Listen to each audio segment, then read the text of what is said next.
Welcome everyone to today's webinar. My name is Matt Warner. I'm Vice President of Programs and Institute Relations at Atlas Network.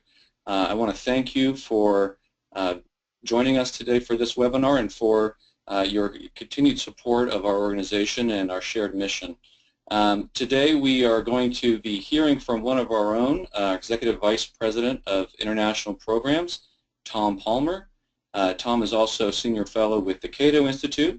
If you're not familiar with Tom or his career, I'll share with you that he spent several decades advancing the ideas of liberty throughout the world. He's done this through scholarship, through activism, education, and he also has this combination of entrepreneur and scholar's mind where he can identify great opportunities to really get things started and help people start projects and institutions to advance our ideas. So it's a real privilege for us, other members of the team, to work with Tom and to be part of that effort to really see the ideas of liberty advance throughout the world.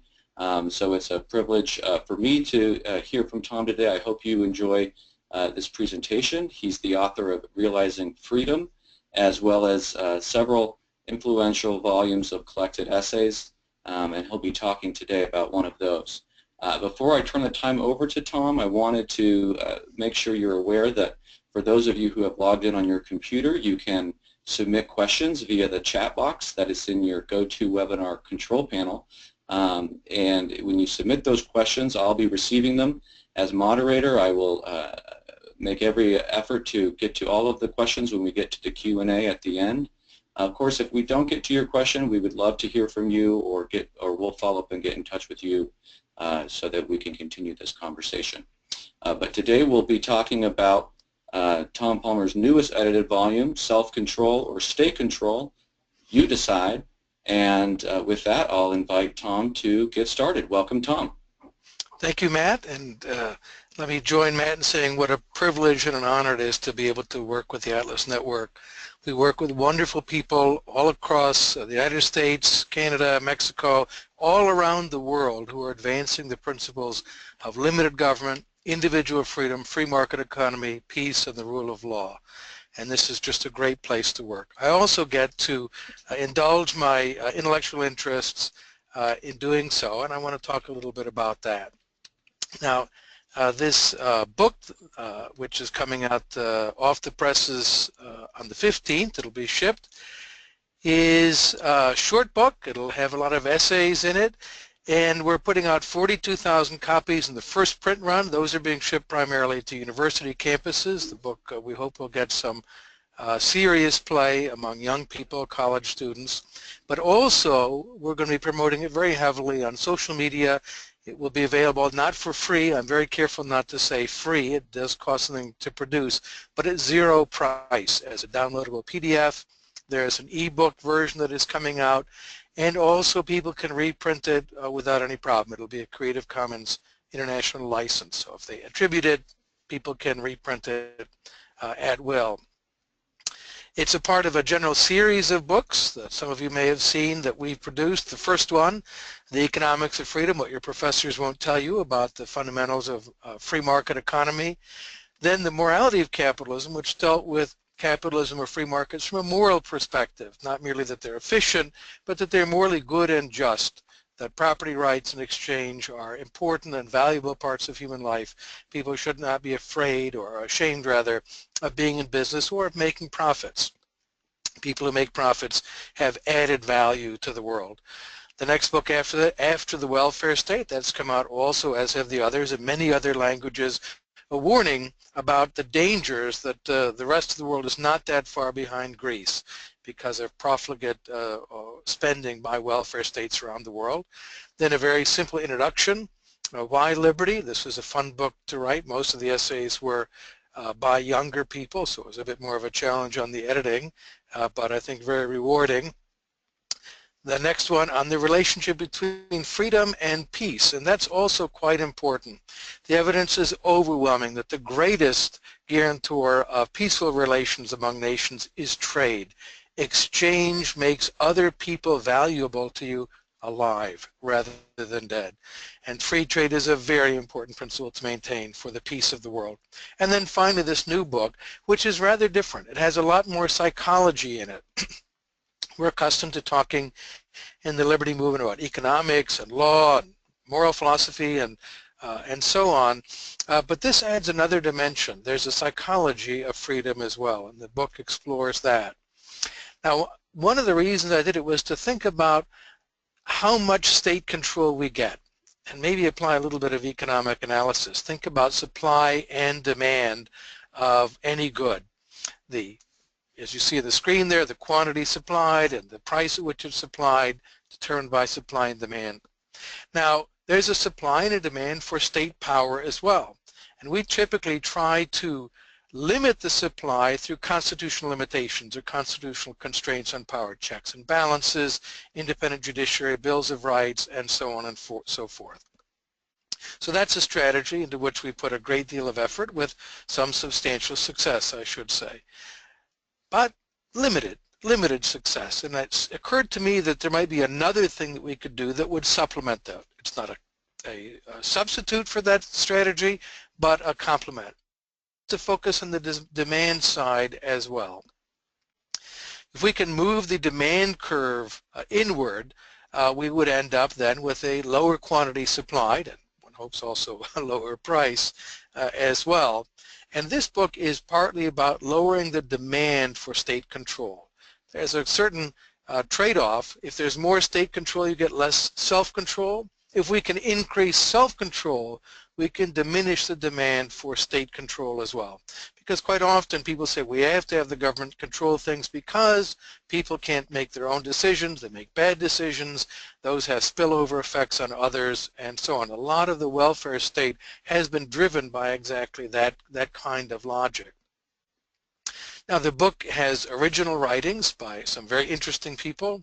Philip Booth and Steve Davies, an economist and a historian with the Institute of Economic Affairs, which was set up in 1955 by the gentleman, Sir Anthony Fisher, who later went on to found the Atlas Network to replicate the IEA's success all around the world. Lisa Conyers, she's the co-author of a fabulous new book that came out recently called The Human Cost of Welfare. It's a very fine book, and she showed us the effect on people of taking away responsibility for their own lives, how it crushes them and how it limits their freedom as well. It's a very powerful book, and the chapter in this volume I think is exceptionally clear and elegant. Jeffrey Miron of Harvard University looks at the paternalism of the state and addresses the question, well, if people are irrational, does it follow that more state control and prohibitions are valuable? And it turns out not, and he provides very, very strong evidence for that. I wrote a number of chapters myself dealing with some of the more philosophical elements of it and political questions. Sarah Squire, who's a literary figure, she's currently with Liberty Fund, but she teaches college writing on art and personal freedom and responsibility. Very nice, elegant chapter, because I believe we need to invoke and involve art on the side of our cause, not leave that only to the leftists. But art is an important way of communicating ideas about liberty. John Tierney, who's a science writer at the New York Times, I'll talk a bit more about him. His chapter is also really an eye-opener. Nima Sanandaji, who is a Swedish economist who looks at the impact of welfare states, not only on personal freedom and personal responsibility, but in addition, their negative impact on moral behavior and what is called levels of trust and benefit and tax morale. And then Lynn Kiesling, she's an economist at Northwestern, looking at some of the institutions that help us to be more responsible, notably the institution of property rights. Now this book is about the relationship between freedom on the one hand and responsibility on the other. Those are very important concepts to make sure that they are linked at all times. Too many people have tried to de-link them with catastrophic consequences. Now there's a little bit of a problem to change people's understanding of these terms as well. For some people, certainly not most, but for some, the ones who really believe in state control, when you mention personal freedom, they think of irresponsibility, partying all the time, never thinking about tomorrow, having no commitments, Freedom means nothing left to lose. It's all about not having any strings tying you to other people. They think of a dissipated life, selfishness, lawlessness, and generally being out of control. And I wanted to address that and say, no, a free person is someone who is in control of his or her own life. It is very much about control. The question is, who exercises the control? The state or the individual over his or her own life?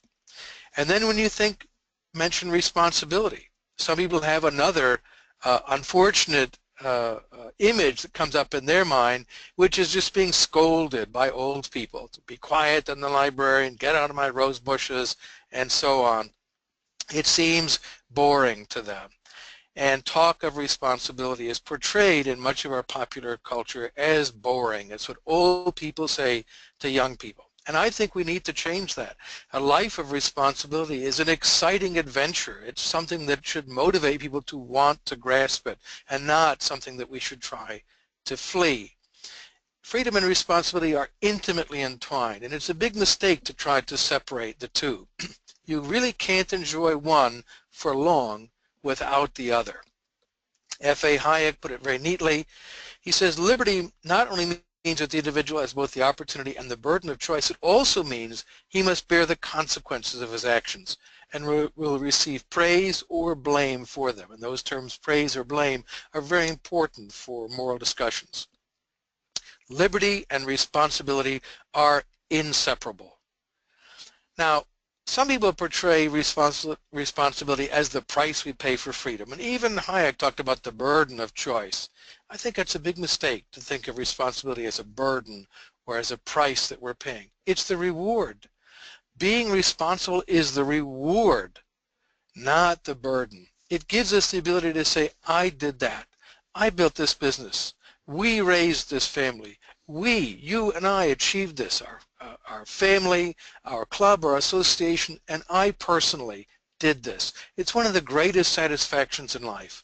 And when you are robbed of that responsibility, when you do things only under compulsion, you can't say, I did that. I made those choices. I made those decisions. I'm responsible for that. Aristotle understood that a truly moral life is only possible when individuals have their freedom and their responsibility. As he put it in the Nicomachean Ethics, praise and blame, those two key terms, to be praised or blamed, are dependent on whether the people in question are compelled or not to act as they do. If you're compelled, you don't deserve either praise or blame. You only get praised and blamed if it was your own action, if you were free to make a decision regarding it. Now, individual identity and moral responsibility were connected, and it was a central demand of the first self-aware, modern, classical liberal movement. They're known as the Levelers in England. They're very important figures. It had a huge impact on English political history, British political history, and also American. Richard Overton, in one of his essays you see on the screen, the very long title, very 17th century title, but it's usually just called An Arrow Against All Tyrants, argued that to every individual in nature is given an individual property by nature, not to be invaded or usurped by any. For everyone as he is himself, so he has a self-propriety, a property over himself, else could he not be himself. To be yourself, to achieve what you are, means that you have to have rights over your own life. That was articulated even more clearly by the great Frederick Douglass, one of the founders of America in a very important sense. He insisted on extending the promises of the Declaration of Independence to all people, not only one class. He was raised a slave, born not very far from where I am right now in Talbot County, Maryland, and he freed himself. He wanted a life of freedom and responsibility for himself. And as he said, look at the condition of the slave, stripped of every right, denied every privilege. He had not even the privilege of saying, myself. And that was what Frederick Douglass wanted to say, myself, that he had charge of his own life, not the property or slave of another. Now, some people say, oh, sure, self-control, self-control. But that presupposes all people are rational. But hey, not everyone is rational. That's a big mistake. It does not presuppose that at all. That people are hyper-intelligent, super-rational, or super-calculating. Hayek, in a wonderful essay, Individualism, True and False, disparaged that notion. He said he was not wedded to the idea of man as a highly rational and intelligent being, but instead a very irrational and fallible being whose individual errors are connected only in the course of a social process. Hayek argued that the great insight of Adam Smith and others was to limit the harm that men can do to others when they have power over them. That decentralized power, all the way down to every individual over his or her own life, was the best way of avoiding mistakes and of learning from the mistakes of others.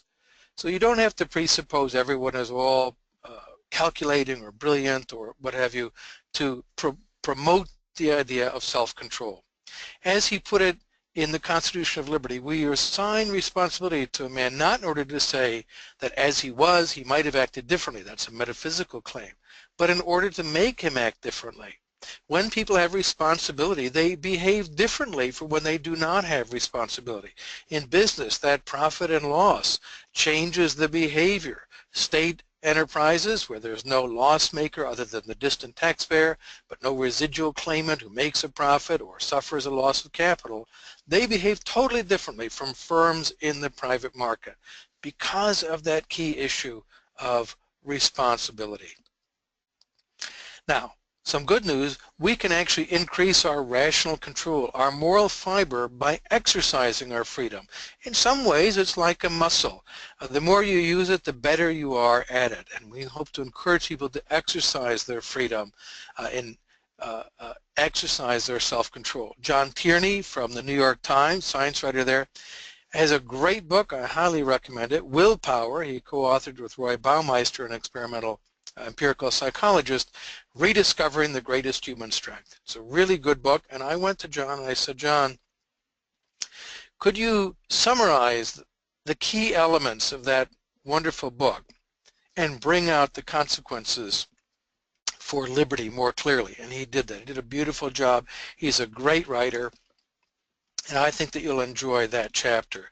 As he points out, when we exercise our willpower, we can improve it. Research into willpower and self-control is psychology's best hope for contributing to human welfare. And so I think you'll enjoy that chapter very much. Now, some people, again, assert, oh, being self-controlled means you're unemotional or robotic, you're purely calculating, you're like Mr. Spock, or rugged individualism, which suggests that people who aren't rugged, people who might be dainty or not so harsh, can't have self-control. And that is completely false. Self-control is about being mindful of what you hope to accomplish and how your goals fit together. It's about acquiring, sometimes slowly and over long periods of time, the habits that are conducive to achieving your goal. And being aware also, something that business teaches people, of the interests and perceptions and rights of other people. We advance it when we learn about how to control our impulses, to create plans, and monitor our progress. Now, a book that I highly recommend after you've read Self-Control or State Control is by Kelly McGonigal, The Willpower Instinct, How Self-Control Works, Why It Matters, and What You Can Do to Get More of It. So, delightful book, very, very useful. I enjoyed it tremendously and learned a lot from it. So I commend that book after you've gotten through self-control or state control. Now, from a social perspective also, some people have argued, oh, the self-controlling individual is isolated, not part of the wider society. It's the philosophy of a hermit. Again, a total misunderstanding. Self-control and individualism is about living together with other people. I would not want to live in a world in which I never depended on anyone else for other things. I'd have to make my own clothes, I'd have to cook my own food, grow my own food, which is actually a lot harder, and so on. That life is impossible. No one wants that. Maybe a few people, but they do wander off into the desert to be alone. The rest of us want to live in society. And that means that we are dependent on each other. to provide food and clothing and services, medical care, you name it. What Norbert Elias, a very interesting sociologist who escaped from the Third Reich and went to England, and his work became better appreciated only very late in his life and after he died, he showed how the extended order that Hayek talked about, the Great Society, using Adam Smith's phrase, not Lyndon Johnson's, is about people becoming more dependent on each other. But when that happens, it meant people of higher social rank were also dependent on weaker people of lower social rank. And it brought about an equalization of persons. It helped to eradicate aristocratic hierarchies and warlordism and tribalism and so on. He said it was in that connection that what he called the armor of restraints, that is to say, our self-control, increased and became taken for granted in the advanced, wealthy countries. He talked about the growing specialization of societies, Adam Smith's division of labor, and the individual's path in the way to becoming a self-reliant, self-determining person grows longer and more complicated.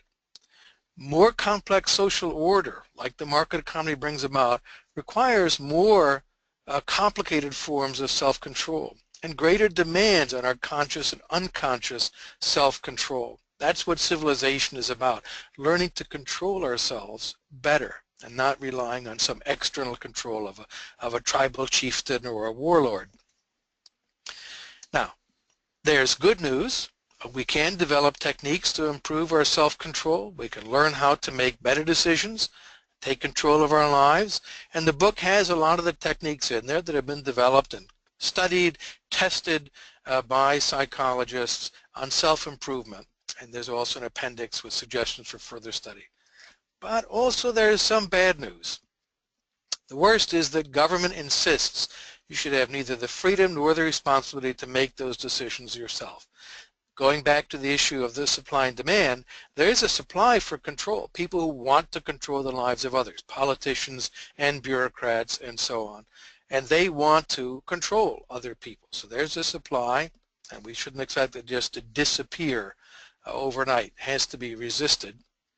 Examples like saving for retirement, ingesting what you like, choosing your medical care, negotiating your own wage, engaging in risky sports or behavior, forcing people to wear helmets, and so on and so forth. All these things, there's a big supply of people willing to take those decisions out of your hands. In addition, one of the things we've noticed, and this is a bit of bad news, if you will, but it should be eye-opening and is documented very carefully in the book, is that norms of self-control are diminished when the state takes away our responsibility. So the one chart there is what is happening in the U.S. with the growth of entitlements as share of the gross domestic product. We see that's been the big growth area, has been entitlements, not the military or interest or non-discretionary or discretionary non-defense payments. On the right-hand side, something more disturbing. Looking at the advanced welfare states, to use that term advanced, of the Nordic countries, Northern Europe, a rise over time in the percentage of young people who are on permanent disability in societies that have increasing longevity, increasing health, and yet more and more people saying, I'm permanently disabled. The dashed line there is Norway, which has had all this money sloshing in from the North Sea oil.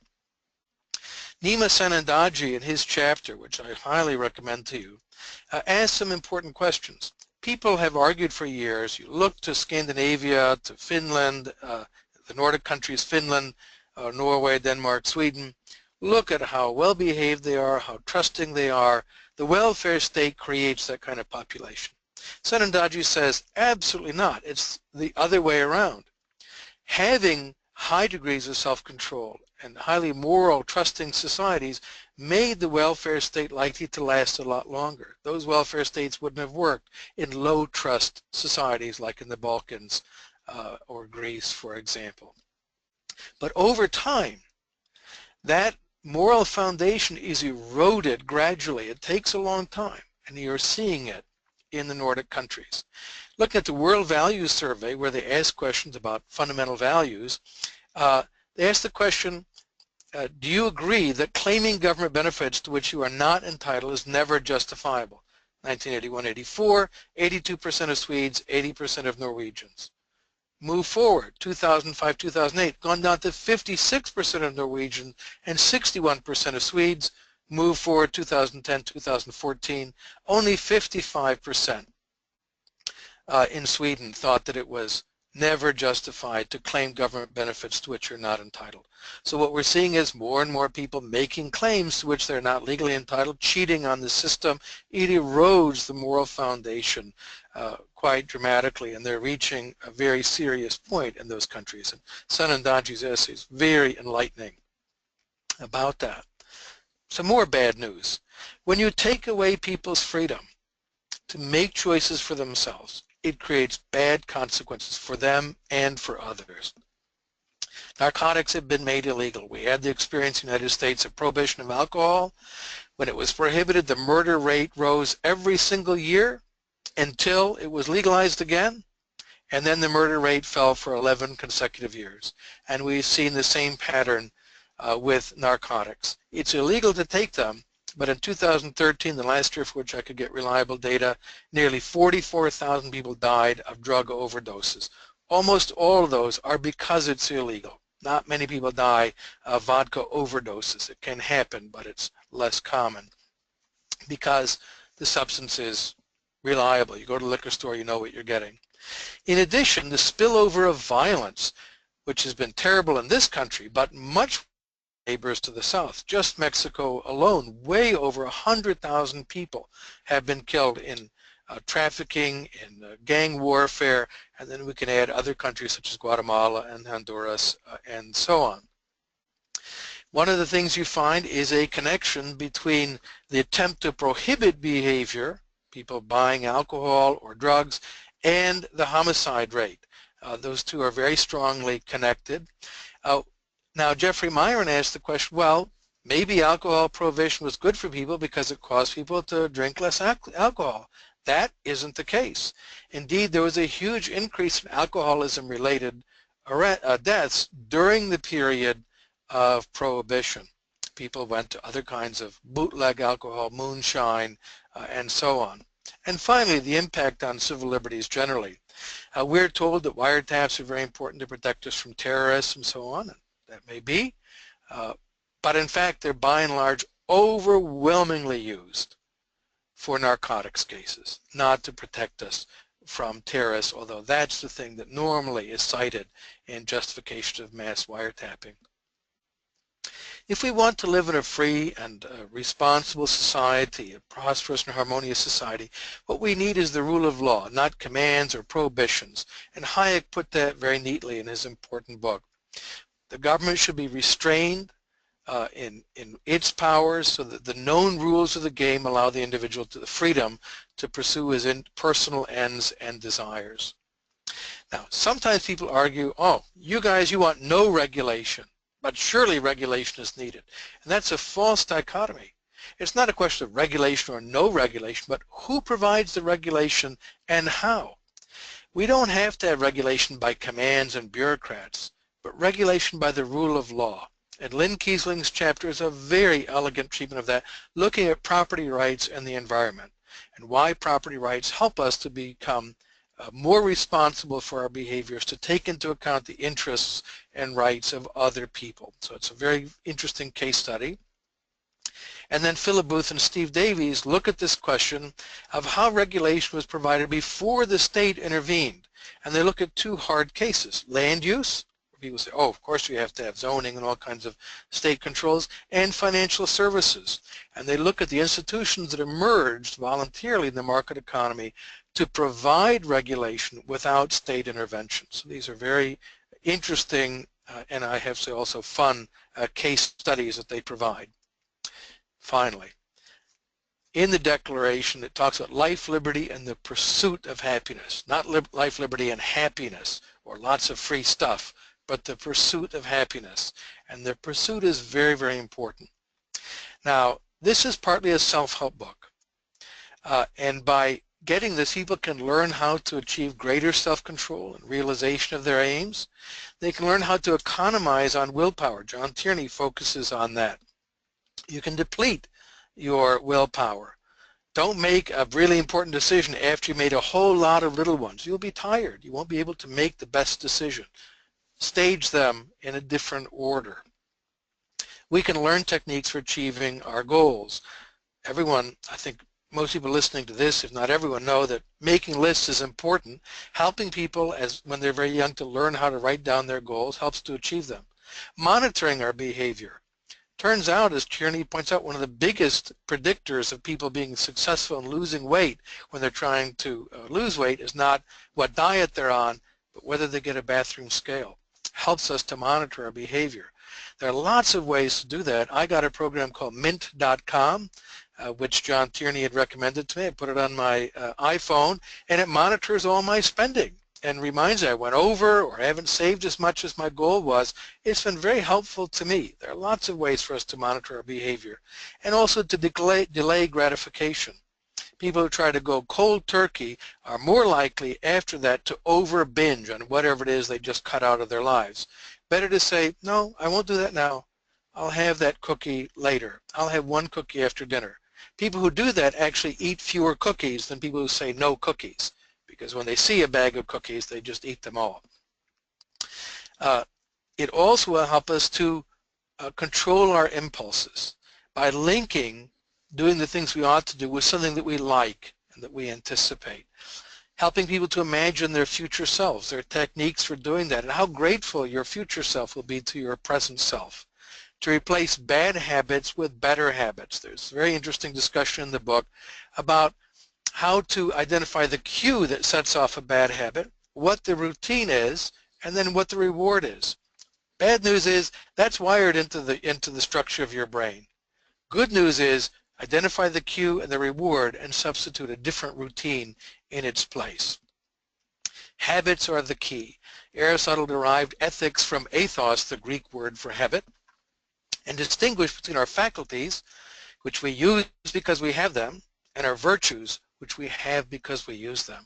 You become virtuous by engaging in virtuous things, not just overnight, not just to switch on and off, but by acquiring the habit of doing the things that we want to do, the things that we ought to be doing. Now, let me conclude. The relevance to classical liberal ideas. It will reduce the demand for state control if people can achieve more self-control in their lives.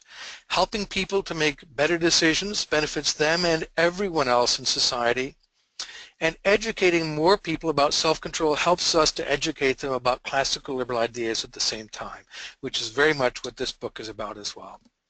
And I have a couple of additional resources there. They're in the book, so you can find them there, by people who believe in freedom, who are trying to educate young people how to make better decisions for themselves.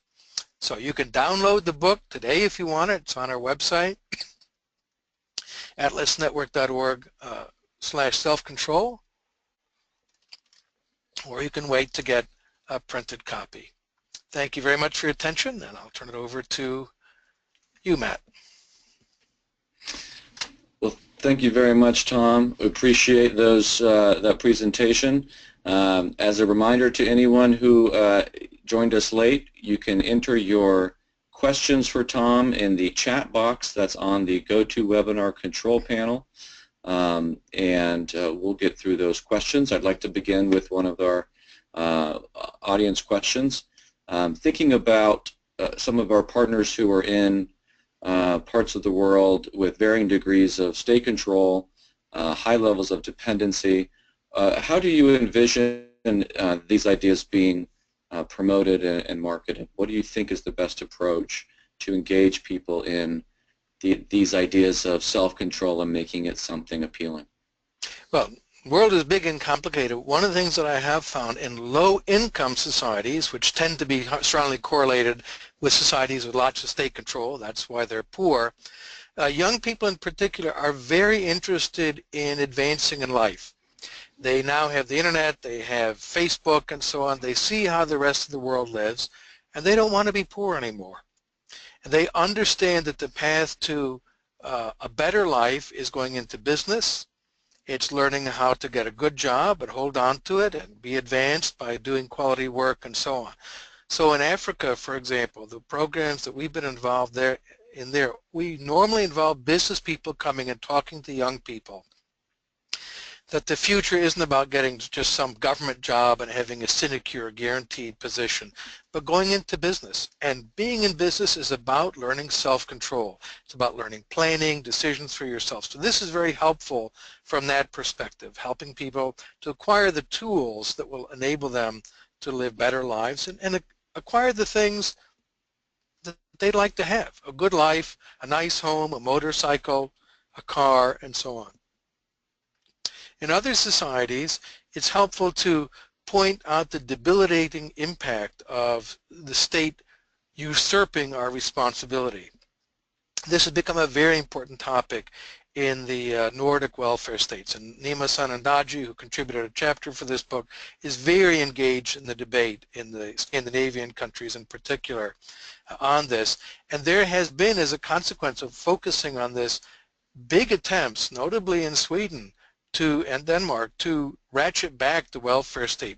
And the other one is the Netherlands, also not a Nordic country, but Northern European, in which they said, look, this system is destroying our moral fiber in the country. And they ratcheted way back on all kinds of entitlements that released people from their responsibility for their own lives. So I think this is something that needs to be adapted in different cultures and contexts, but there's a message that speaks to everyone all around the world. And then finally, there is a discussion, I seem to be in the dark at the moment, of the Asian countries, which have a long tradition of focusing on meditation and self-control, being mindful.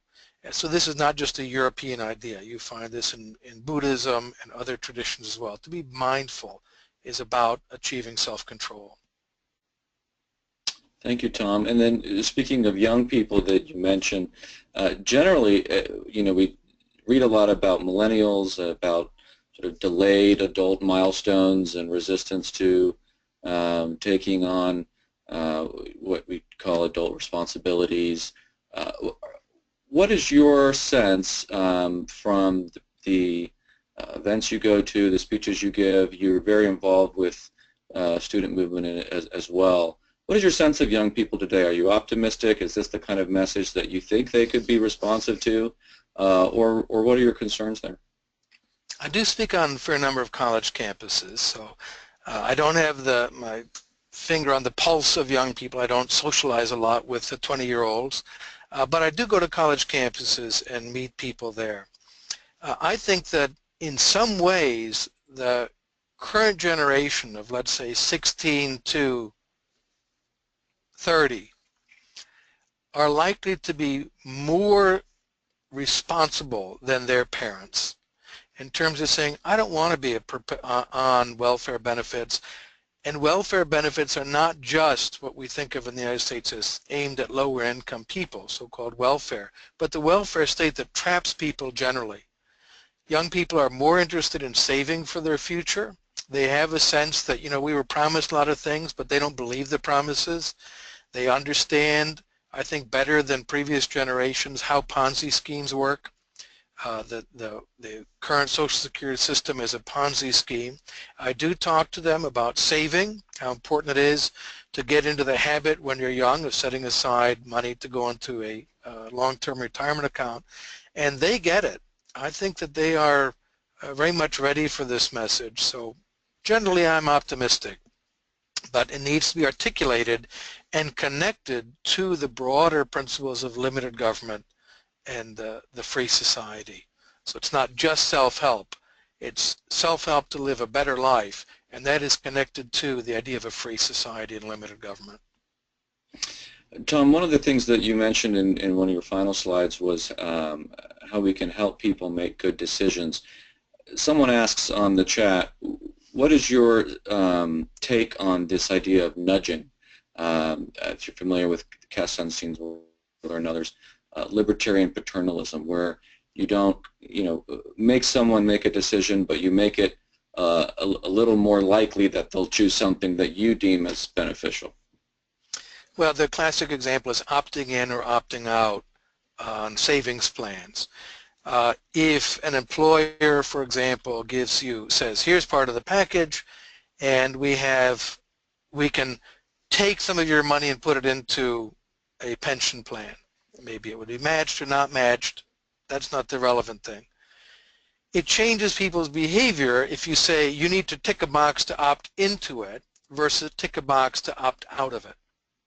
And that's interesting. So framing the choice in that way will change people's behavior. The financial impact is the same, but the outcome is different depending on whether they opted in or opted out. And the cost is not that high. It's just ticking a box. So there's something psychological going on there. It's not just about increasing or lowering the cost of your participation. The financial cost is the same, and which box you tick doesn't seem that big a difference in the cost. So I think that they're onto something interesting and important. But I'll be very frank, I don't trust them, because they say this is all voluntary, but as a matter of fact, they want government policy to manipulate us in various ways, and I don't like that. I don't think that it's the business of government to manipulate the citizens in that fashion. If, however, we create systems that we voluntarily join into, and it might be with a church or a temple or an association, when structuring those, how you structure the choice situation will have a big impact on the outcome. And I don't have a problem with people doing that to allow people to achieve better outcomes. But I'm not enthusiastic at all about the idea that government agents should be able to require people to install the kinds of things that they want, because at some level what they're proposing is ultimately coercive. They want to force someone to restructure the choice situation, and I don't like that. But I don't have a problem with persuading people this will help your colleagues, employees, pupils, whatever, to be better off if you were to do that. So I think it's insightful, interesting, and useful, but I don't think it should be the basis of government power or policy. Great. Well, let's wrap up with this final question about what are your plans and your willingness to be on the road on a book tour, so to speak. I know we have lots of copies that are going to be available. Well, we do have a number of book tour elements coming out, so I'm always happy to do that. If anyone would like to arrange to have me come and speak to a group, contact me or my colleagues. I'm on the road a great deal, and I like talking to people, so it's enjoyable to me to go out to groups like that. To me, it's not a burden. So there will be that. We're also doing a fair amount of media and a very aggressive campaign on social marketing, because we want this to be viral and horizontal as well. And that's why we made a decision. Unlike the other books that I've done, this is a Creative Commons license. Anybody can post it, reproduce it, reprint it. The only condition is they have to give a proper attribution. We don't make money from these books anyway. It's about propagating the ideas and getting people to talk about them, and we hope embrace them. So I'll be on the road. I'll be doing some media. Reviewer copies are being shipped out, and we're going to be promoting this very, very heavily on especially Facebook, but other kinds of social media as well. Great. Well, thank you very much, Tom. As a reminder, you can download the book today at atlasnetwork.org/selfcontrol. You can also contact christina.crane@atlasnetwork.org, or you can contact me, matt.warner@atlasnetwork.org, to request print copies when those become available later this month.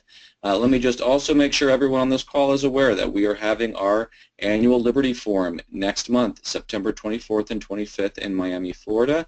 You can learn more about that on our website under events, Liberty Forum. We should have a wonderful program there where we gather partners from all over the world to challenge each other to do more, do better, learn from each other to achieve more liberty throughout the world. Tom, thank you for your time. We're excited about this new book. Thank you to everyone who joined us today on this call. Follow up with any additional questions you might have. For those of you supporting us financially, we appreciate it. We are careful with those funds, and we are excited to do great work with all that you can provide. It means a lot. So we'll sign off for now, and thank you very much.